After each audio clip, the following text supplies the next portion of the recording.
ఒకరు నాన్నను పెంచారు, మరొకరు నాన్నని ముంచారు.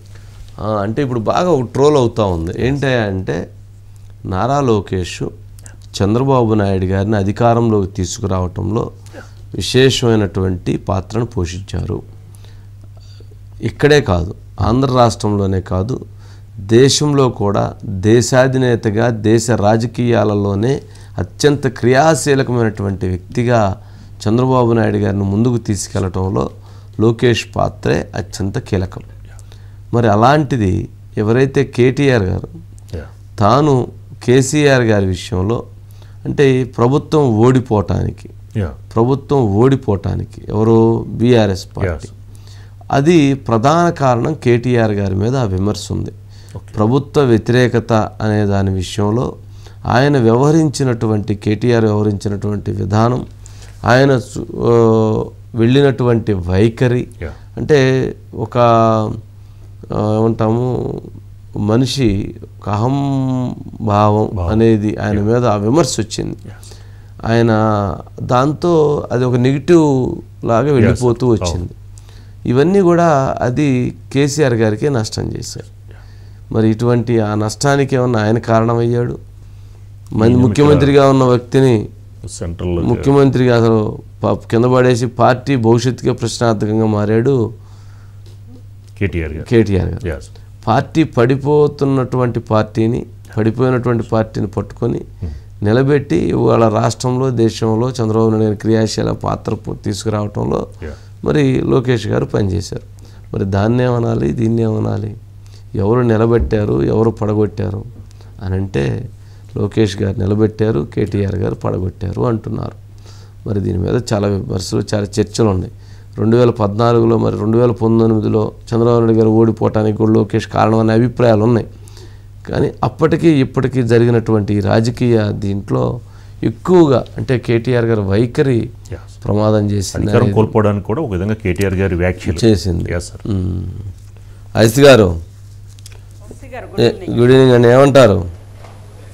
వంశీ గారు మొత్తం మీద అంటే ఇద్దరు కొడుకులు, 2 తెలుగు రాష్ట్రాల్లో 2 రీజనల్ పార్టీసు, ఇద్దరు శక్తివంతమైన నాయకులు, ఇద్దరికి కూడా మంచి పాలిష్డ్గా ఉండే కొడుకులు వంశీ గారు. అంటే అటు ముఖ్యంగా ఫారిన్లో చదివొచ్చి తర్వాత చాలా మోడర్న్ విజన్ను ఇవన్నీ కూడా తీసుకొచ్చి వాటన్నిటిని కూడా అప్లై చేయగలిగిన వాళ్ళే ఇద్దరు. ఇందులో ముఖ్యంగా వంశీ గారు ఒకటి కేటీఆర్ గారి గురించి చెప్పుకుంటే మొత్తం అంటే 10 సంవత్సరాలు బీఆర్ఎస్ పాలన, అదేవిధంగా అంతకుముందు ఉద్యమ సమయంలోనే కేటీఆర్ గారు అమెరికా నుంచి అక్కడ ఉద్యోగం చేసుకుంటూ దాన్ని వదిలేసి ఇక్కడ ఉద్యమం కోసం వచ్చారు. సరే ఉద్యమంలో ఉన్నారు. ఆ ఉద్యమం తర్వాత ఫస్ట్ ఫేజ్ వరకు కూడా కేటీఆర్ గారికి ఎందుకో ఫస్ట్ ఫేజ్లో ఫస్ట్ 5 సంవత్సరాల్లో మంచి మార్కులే పడ్డాయి వంశీ గారు. అంటే తండ్రికి తగ్గ తనయుడు అని జనరల్గా కేసీఆర్ గారు ఒక ఏమంటారు దాన్ని డ్రీమ్ క్యాచర్ అంటారు వంశీ గారు. ఏదైనా ఒక అంశాన్ని ఇప్పుడు తెలంగాణ అనేది అసలు సాధ్యమా అనే సందర్భంలో దాన్ని సుసాధ్యం చేశాడు. అదేవిధంగా ఏవైనా సరే ఆయన రాజకీయము అదేవిధంగా అన్ని రకాలు కూడా కలపగలడు. ఉద్యమాన్ని, రాజకీయాన్ని, అభివృద్ధిని, సంక్షేమాన్ని, లేదంటే వీటన్నిటిని మించి ఆయన బాగా తెలివి కల్లోడు, వ్యూహకర్త వంశీ గారు. గతంలో ఈవెన్ టీడీపీలో ఉన్నప్పుడు కూడా కేసీఆర్ గారు వ్యూహకర్తగానే చెప్పుకునేవాళ్ళు. అలాంటి కేసీఆర్ గారికి సంబంధించి అదేవిధంగా ఎప్పుడు జనం మధ్యలో ఉండేవాళ్ళు వంశీ గారు. కేసీఆర్ గారు జనంతో నిరంతరం చర్చిస్తా, కార్యకర్తలతో కానీ అందరితో కూడా నిరంతరం మాట్లాడతా, ఏంటి మంచి చెడు అన్నీ తెలుసుకుంటా, ఏం జరుగుతుందో తెలుసుకుంటుండేవాళ్ళు. మనందరం కూడా తెలుసు కేసీఆర్ గారు ఎప్పుడు కూడా జనం మధ్యలోనే ఉండేవాళ్ళు. అలాంటి కేసీఆర్ గారు తర్వాత కేటీఆర్ గారికి కొంచెం దాదాపు బాధ్యతలన్నీ కూడా కేటీఆర్ గారికి అప్పగించి ఆయన ఎందుకో జనానికి దూరంగా జరిగిపోయారు వంశీ గారు. ఆ సందర్భంగా రెండోసారి అధికారంలోకి వచ్చినప్పుడు కేటీఆర్ గారు శక్తివంతమైన పాత్ర పోషించారు. ఆ శక్తివంతమైన పాత్రలో ఆయన మాట్లాడే మాటలు కానీ ఆయన వ్యవహార శైలి కానీ ఇక్కడ తెలంగాణకు సంబంధించి ఇక్కడ ఉండే ఒక ఈవెన్ బీఆర్ఎస్ పార్టీకి సంబంధించి ఈ కల్చర్కి కొంత విరుద్ధంగా ఉంది అనే ఒక భావన వచ్చింది. దానికి తోడు ఆయన తీసుకున్న నిర్ణయాలు కానీ అనేక సందర్భాల్లో కేటీఆర్ మాట్లాడిన మాటలు కానీ ఇవన్నీ కూడా పార్టీకి బాగా నష్టం చేసినాయి.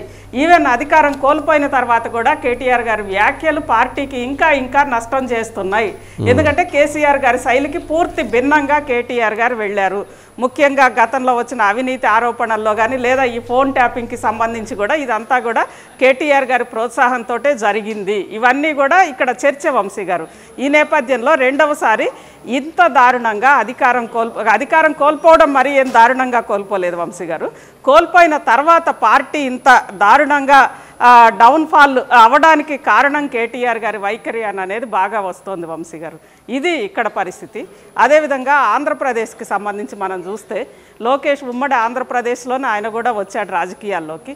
వచ్చిన సందర్భంగా చాలా అంటే ఒక రకంగా బాగా సిల్వర్ స్పూన్స్ గోల్డెన్ స్పూన్స్ నుంచి వచ్చిన వ్యక్తిగానే ఆయన బిహేవియర్ కానీ అదంతా కూడా అందరూ అలానే భావించారు వంశీ గారు.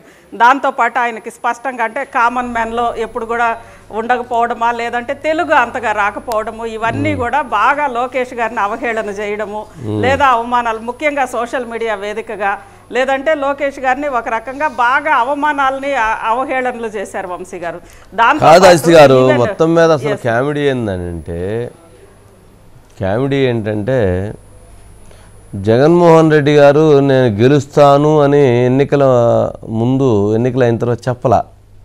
కానీ కేసీఆర్ గారు పదే పదే పదే పదే జగన్మోహన్ గెలుస్తాడు కేసీఆర్ గారు చెబుతారు. మరి వారు చెప్పిన దాని ప్రకారంగా మరి జగన్మోహన్ రెడ్డి గారు ఏం గెలిచారు? 11 స్థానాలకు పరిమితం అయ్యారు. మరి ఆ గెలుపుని అది గెలుపు అంటారా? మరి కేసీఆర్ గారు రాజకీయ నాయకులే కదా. మరి ఆయన నా దగ్గర చాలా స్ట్రాటజీస్ ఉన్నాయంటారు కదా. మరి అంత పెద్ద మేధావి మరి ఇంత పెద్ద ఘోర ఓటమి సంగతి తెలుసుకోకుండా ఆయన గెలుస్తారని చెప్తారా? చివరికి అంటే ఆయన స్ట్రాటజీస్ ఏ స్థాయిలో ఎక్కడికి పడిపోయినాయో అర్థం అవుతా ఉంది దీన్ని బట్టి. అంటే ఇక్కడ గమనించాల్సిన ఒక పాయింట్ ఏంటంటే మరి పక్క రాష్ట్రంలో అంత భారీ ఓటమి చవి చూస్తుంది అని తెలియనటువంటి వ్యక్తి భారతదేశ రాజకీయాల్లో బీఆర్ఎస్ పార్టీని విస్తృతం చేసి దేశ రాజకీయాల్లో ముందుకు తీసుకెళ్ళి ప్రధాని అవుతారట. సాధ్యమయ్యే పనేనా? సాధ్యమయ్యే విషయమేనా? అంటే నేను ఎందుకు అంటున్నానంటే అది ఒక టఫ్ ఎలక్షన్ జరిపినప్పుడు ఆయన దాని గురించి వెళ్ళకూడదు. కానీ ఆయన 2 సందర్భాల్లో చెప్పారు. ఎందుకు చెప్పారు? ఒక కాన్ఫిడెన్స్ని బిల్డ్ చేశారు.